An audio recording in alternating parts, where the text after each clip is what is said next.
Zanimajo me praktični primeri uporabe sintetične biologije in bio-nanotehnologije. Prav konkreten primer je, recimo, da naredimo neke membrane, ki imajo pore določene velikosti. Pokazali smo celo eksperimentalno, da lahko recimo viruse odfiltriramo iz določene raztopine.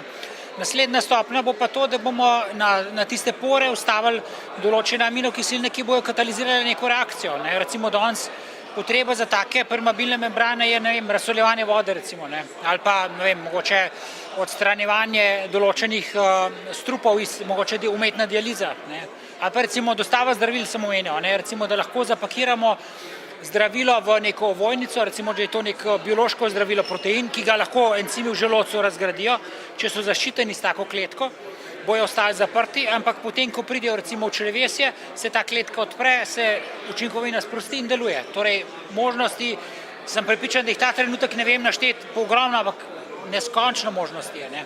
Jaz sem prepričan, da bo to naše znanje napredovalo, da bomo sposobni tudi dizajnirati proteine, ki bomo imeli podobne ali pa boljše lastnosti kot narava.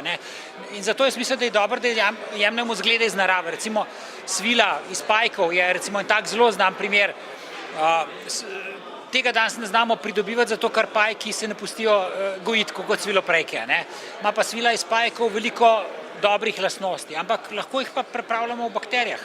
Ampak ne samo to, da lahko dodamo zraven recimo barvila, zato da je fluorescira tale. Lahko dodamo zraven proteine, ki imajo antimikrobno delovanje, s katerimi recimo lahko to svilo iz pajkov uporabljamo za oblaganje ran, za pospeševanje celjenja.